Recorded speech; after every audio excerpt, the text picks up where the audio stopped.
What's up, everybody? Welcome back to the Bleav in Hornets Podcast and the Bleav Podcast Network. My name is Sam. Muggsy is with me. Muggsy, how you doing? What's up, partner? Hey, I'm good. How you cheers doing? Always a good cheers to you. I have made a new purchase. Went to the team store the other week. Took advantage of the nice warm weather we had in Charlotte. Walked to the team store at the arena. It's like a 30-minute walk, mainly because I didn't want to pay for parking uptown. And and got me a Terry jersey with one of the Buzz City Mint ones. Like the franchise has really crushed it with the new jerseys this year. I tell you, you wearing that mint color well, my brother. You're looking good in it. Number 3. Yeah, I'm loving you representing T. Rozier right now, and it's well deserving. Ain't nobody wearing it as well as you are. It fits like a glove. No, I like it. People say I look like Miles Bridges, so I kind of wish they had a Bridges one available in my size just to complete the meme. But sadly, they only had 2 available. It's really hot. I'm a medium, hard to come by these days, which is a good thing. It means people are after these jerseys. They're moving units in the team store. Yeah. Well, you know, the good thing about it, you get the opportunity to go get another Miles Bridges. I mean, I'm quite sure they're going to have one out. You know, Miles is pretty popular around here and quite around the league, I should say. Oh yeah, they have a few other jerseys. Like I can get a white one and get one of the teal ones. Like there are options, plenty of options. So I appreciate everyone coming through and checking out the podcast today. In this episode, we got a lot to cover. The main thing that just broke before we started recording, fans are coming back. When we recorded last week, or the day after we recorded last week, it was announced that fans will come back soon. Today, we found out what soon meant. It basically goes like this. On March 13th versus the Raptors will be the first day fans can come back into the building. 15% capacity, 3,000 fans per game.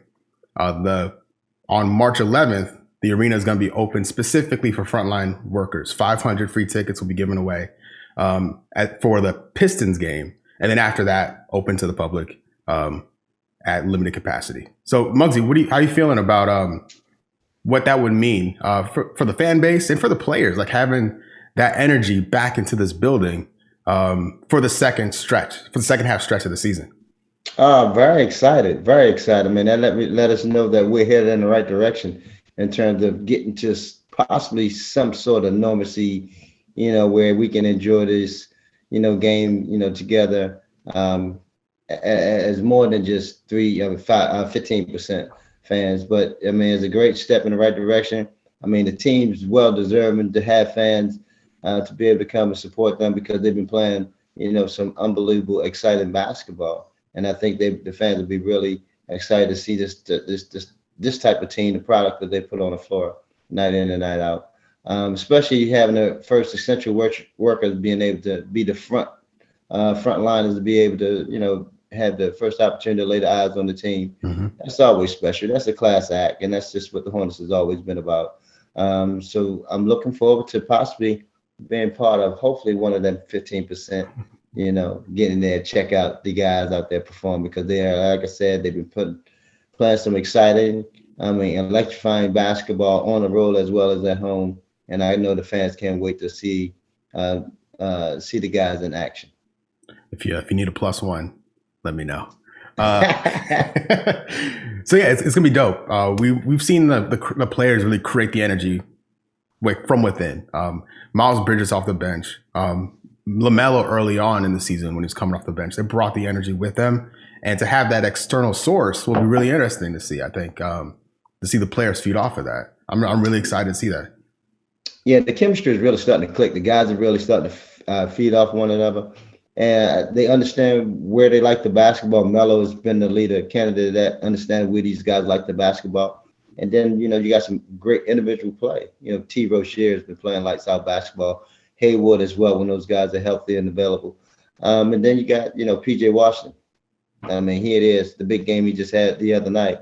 And then Malik Monk has really come along, really feeling himself, getting the big minutes off the bench, and which they really needed. And that's what you got to continue to have, that balance. And then with the young fella Melo, what he's able to do, the confidence-wise, now knowing that he can play with any of them, because he played with, I mean, you look at the week that he had. I mean, Stephen Curry, Fox. Damian Lillard, Fox, so the list went on, and Chris that's the Paul. test. And Chris Paul. I mean, that's where you want to see him grow, and you want to see him, and he relish in these moments. So I'm just happy, to see that, they at this particular junction right now, and I can't wait to this second half get going. Oh man, it's gonna be fun. One last game before the break against the Timberwolves, which we'll talk about in a second. By the way, the second half of the schedule was released, so there's a lot to look forward to in the second half. But as of now, I just want to keep the focus on LaMelo for a second here, because he's been a starter for the last 14 games. In those games, he's averaging 20.8 points a game, 6.8 assists, 6.1 rebounds. He's shooting. This is the most impressive piece for me. 46% from the floor, 43% from three, and then 86% from the line. With 1.9 steals in the game. Just no big deal. His production with the minutes boost, with the confidence boost is really impressive. And I don't know. I don't truly know what I expected out of LaMelo coming into the season. You heard a lot of different things, good and bad.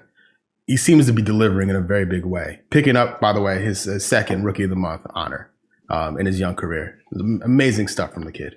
Yeah, he's definitely a stat buster. I mean, he really covered all categories on the stat sheet.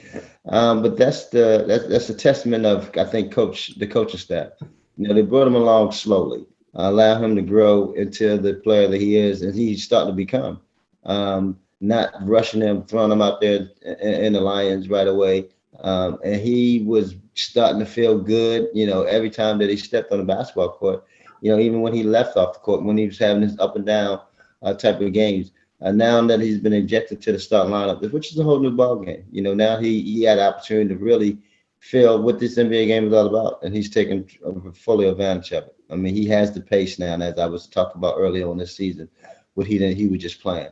He feels the place where the ball needs to be with his teammates, and he got everybody excited and everybody feeling good about themselves. And look what's happened to Malik Monk. Malik is really just playing his brand of basketball. Not only just him, Miles Bridges, P.J. Washington, Hayward, and Hayward was doing it prior before Melo started went on this run, as well as T Rose here. But you can't also leave out with Bismack and Cody Zeller, as well as Daniels and Cody and the twins, and Cody and Caleb was doing as well, because I don't want to leave any of those guys out, because it's been a totally team effort. And I think coach is getting a lot out of these guys, and they stepping up. When guys go down, other guys step up. And Melo's been more or less the leading vehicle, leading charge in this regard, because he is the point guard. And he really has a motor that he won't let stop, and no matter what the score is.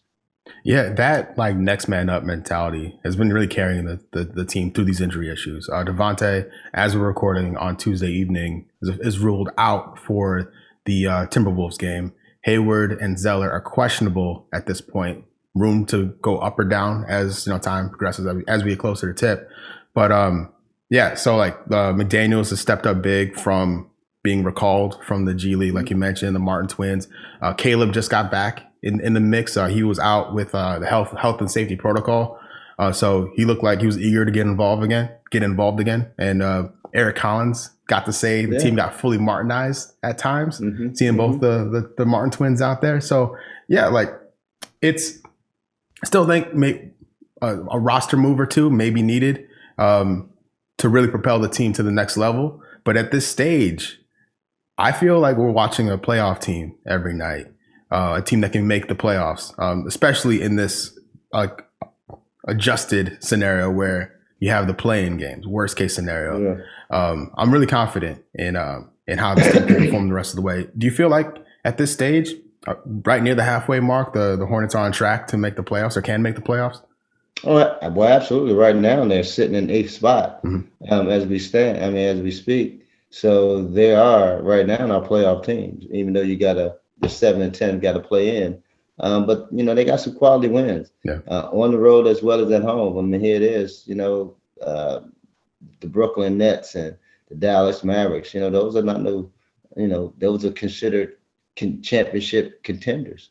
So these guys have really went in there and showed what they're capable of, and they're not backing down. And confidence is rising. When you got a young team like this, that's confidence is building each and every night, and they starting to Bleav that they can play with anybody. I mean, that's a scary scenario. So let's hope that these guys continue on that journey and on that path. Like you said, we got one game before the All-Star break, and it'll give them a opportunity to get some rest, to get their legs under, and get to reassess what they want to do going forward. But I like the situation. I'm quite sure the coaching staff liking what's going on right now. Everything is looking very positively, and I can't wait to see what the outcome will be. Most definitely. In the second half of the season, what jumps out to me is the national TV games. There's 3 games on NBA TV. The Lakers at 10:30 at night Eastern. I'm gonna be up for that. Not a fan. I'm gonna be up for it. It's gonna be a fun one. Not when you got one of these. It's gonna be tough. It's gonna be late night. It's a late night. I think it's a Monday or something. It's a weeknight too. It's a school night. What are they doing to us?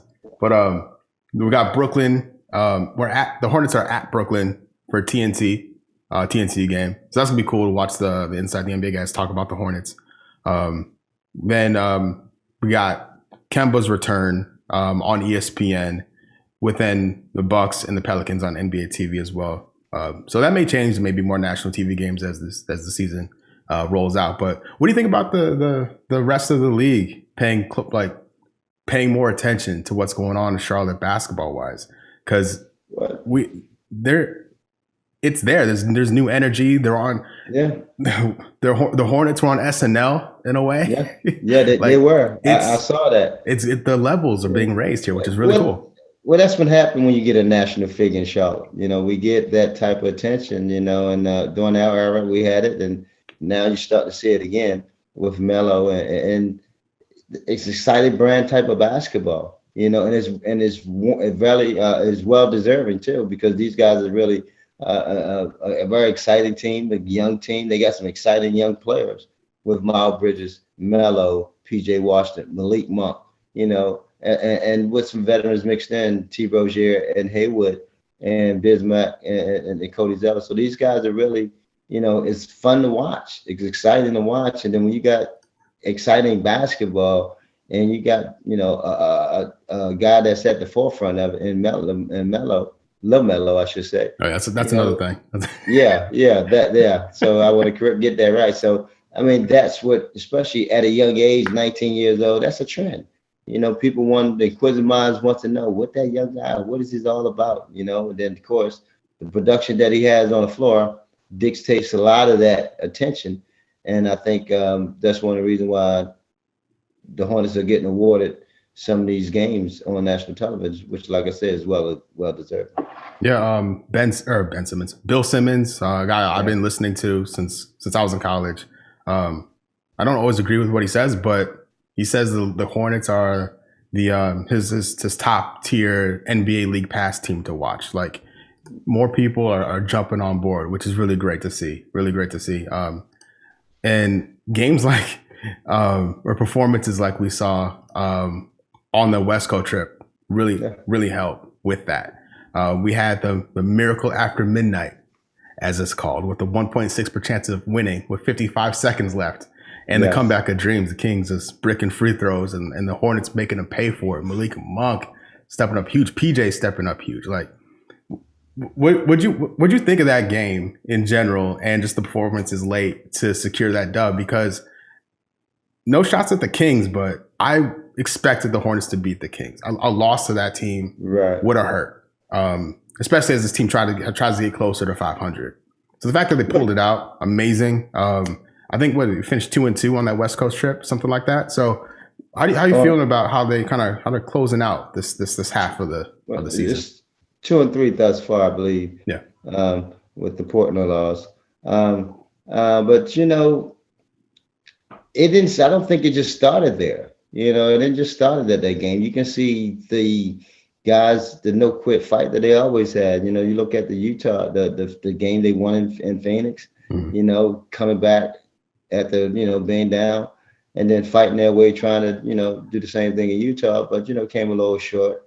But then here he is in a similar situation with Sacramento, and having T. Rozier out, I'm sorry, having Haywood out, having Devontae Graham out. These guys was out, and here it is. These guys came in and stepped up, and PJ 42 points. Yeah. And Malik gave him 20. Then here it is. LaMelo still shine and give him a double-double. And that's what you in this team. It's a no quit attitude, no matter, regardless of what the time and score.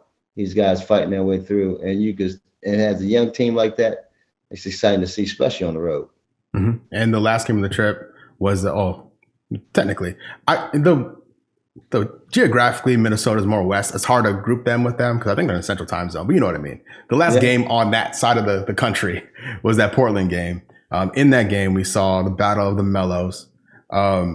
It never occurred to me. I was calling LaMelo Melo without even thinking about it. And that's no shot to Carmelo. I respect everything he's accomplished. It was great to see him performing, hitting those shots. That's the Hall of Famer right there. Yeah, like he still got it. Because of the time difference, I don't watch a lot of Portland. So it was cool to see him look like Denver and like Nick, Carmelo Anthony. So that was really dope. But where do you stand? I know like Carmelo gave the blessing, for the nickname and the 3-point celebration.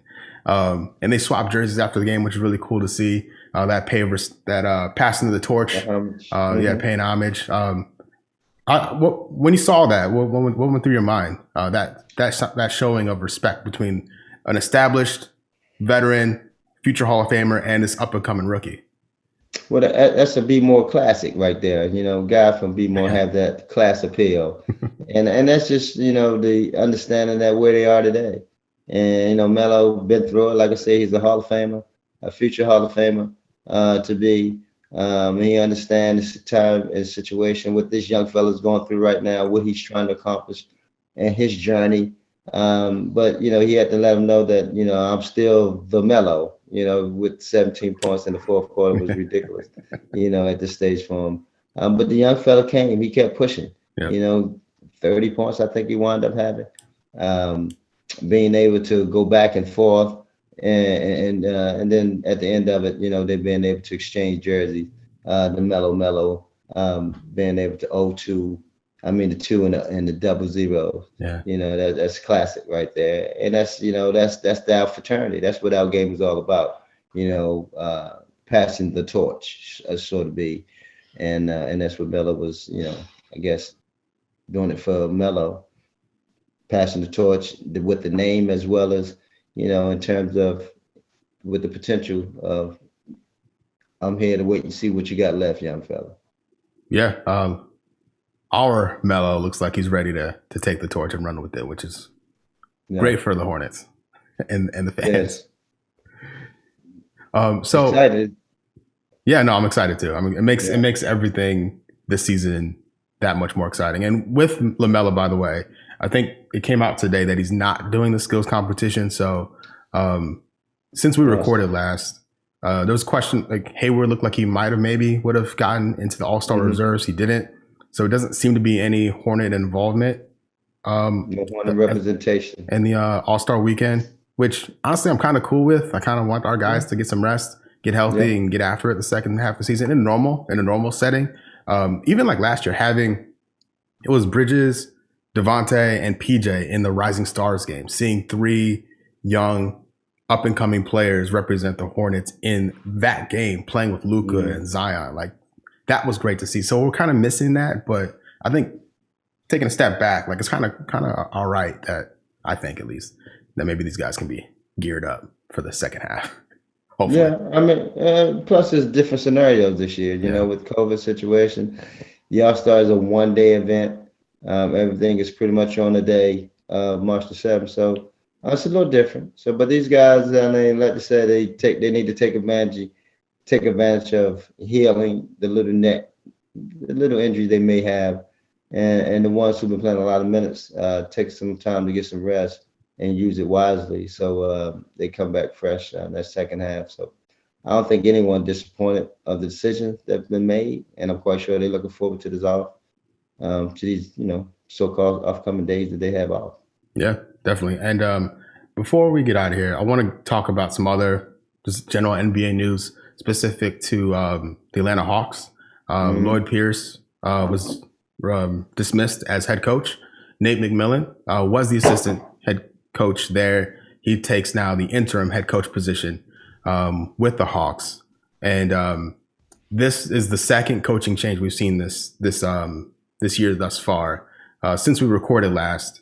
I think the day we recorded, Ryan Saunders was dismissed as head coach and Chris Finch was hired. It didn't come out till the next day where the National Basketball Coaches Association was disappointed they came out with a statement. Rick Carlisle came out with a statement saying they're disappointed with Minnesota's hiring practices, saying they would be remiss to not acknowledge a deeper concern and level of disappointment with the Hornets. With Minnesota and not considering a minority for that position, at least publicly. The Minnesota front office says otherwise. They said they did their due diligence and they're just at the mercy of a busy regular season to deal with, which leaves David Vanterpool, a guy who was widely considered to take the mantle as the new head coach in Minnesota, remaining as an assistant there, much to a lot of players and media folks' chagrin, saying he should be the guy. He may have a shot now at the Atlanta head coaching position. Who knows? But Muggsy, what do you think about we'll start with the Timberwolves because that was before. Uh-huh. What do you think about what's going on or how that went down with Minnesota? Well, I mean, of course, the association spoke up about their concerns about the lack of opportunities that African Americans had for their position. Regardless of if it was internally or not, they didn't have an opportunity to put themselves in a situation to have an opportunity. And every organization have a right to their own way of hiring. But I think that's what the eyeball test, people was a little concerned about that, and it's understandably so. And why one of the other African American assistants didn't get bumped up as opposed to, who they decided to give it to. Yeah, Chris Finch from the Raptors organization, which is a great coaching staff, to be fair. Like, I'm sure Chris Finch will do a good enough job at Minnesota. Just the optics don't really match, especially what the country went through this time last year, like the commitment to riding the ship in certain ways, in certain aspects. And not only that, the makeup of the team, the voice of the team. Yeah. So I don't know if that was a voice in the team that people respected, that they felt like, by doing their due diligence, he was the stronger voice. And that with the players, I don't know. That's just my thinking. Mm-hmm. But I can't imagine so, with Coach being there, Ford being there, and not being able to get that opportunity. So, and knowing his demeanor and his character, and type of players that really love, him as an assistant coach, and the type of contact and communication they have with him, because he's able to, he developed quite a few guys, in his time as an assistant coach. Mm-hmm. But with all that being said, like I say, every organization have their right, but players now, they have a lot of say so. And look what happened to Steve Nash. Mm-hmm. That was more or less a player relationship. Being able to, allow a player a candidate like Steve Nash, who had no coaching experience, but had the player, all the credentials as a player, to where he had a relationship with the players, and he was awarded to that position. So we'll have to see how it plays out in Minnesota. When the situation in Atlanta is, it's totally different. Yeah. So Nate McMillan, a name we all know as NBA fans, a veteran head coach, is now the interim head coach in Atlanta. They got off, they're 14-20 right now on the season. They did a lot this offseason. So I'm sure they're disappointed in the performance thus far this year, hence the coaching change. I think there were reports about Nate McMillan being talked into stepping up as the interim head coach by Lloyd Pierce, the guy who lost his job. So I think that speaks to Pierce's character as well. That's really great to see him looking out for Nate like that. But how do you feel about Nate McMillan taking the reins once again at the NBA level? Well, Nate's a player coach. People respond to Nate. He understands how to get guys up to their maximum level. Look what he did at Indiana with those guys. When he had his crew when all of them was healthy, Oladipo with Turner and those guys. They went on a really strong run, not even thinking that they would be in that situation. Would you look at the makeup of that team during that time? I have no doubt that he's going to turn this Atlanta team around, especially with the talent they have on that team. And Trae Young and Collins, and as well with Rondo, being a backup to those guys. So with the championship pedigree, so I know they're trying to fight to get in the playoffs. They only will probably get a couple games out of it right now. So I'm quite sure that's why they wanted to make the move now as opposed to wait later. So Nate could be a very strong voice in that locker room to really, put a little fire around these guys to where they can see a turnaround very quickly. Yep. And best of luck to him. To all those franchises and those individuals. Still hope the Hornets have a better record than the Hawks. Absolutely. Got to make the playoffs. Keep a better record than the Hawks. Yeah. Got to keep fighting. So that's it, man. We have the Timberwolves. As you're listening to this, Hornets play the Timberwolves at 8 p.m. and then the All-Star break, and then they're back again with fans in the building to close out the second half of the season. So great to hear. Great news. I'm really curious to see how they do it. Are they doing temperature checks? Like, I'm curious what the protocols are. They have dogs in Miami that are sniffing people. Like, what are they doing? I'm curious. If anyone's out there that goes through it, let me know. Tweet us. Let us know what the process is. Utah had fans. Mm-hmm. So, certain arenas, Dallas, I think they had some. Yeah. And so certain arenas had fans, and quite sure they're going to follow all the protocols that the CDC put out there. So I'm looking forward to it. I can't wait. I can't wait. Me too. I'm gonna be in there. I'm gonna get in there. Yeah. Awesome. Well, thank you, Muggsy, for kicking it with me. Thank you all for listening to the Bleav in Hornets podcast on the Bleav Podcast Network. That's it from us. We'll see you next Wednesday. Peace.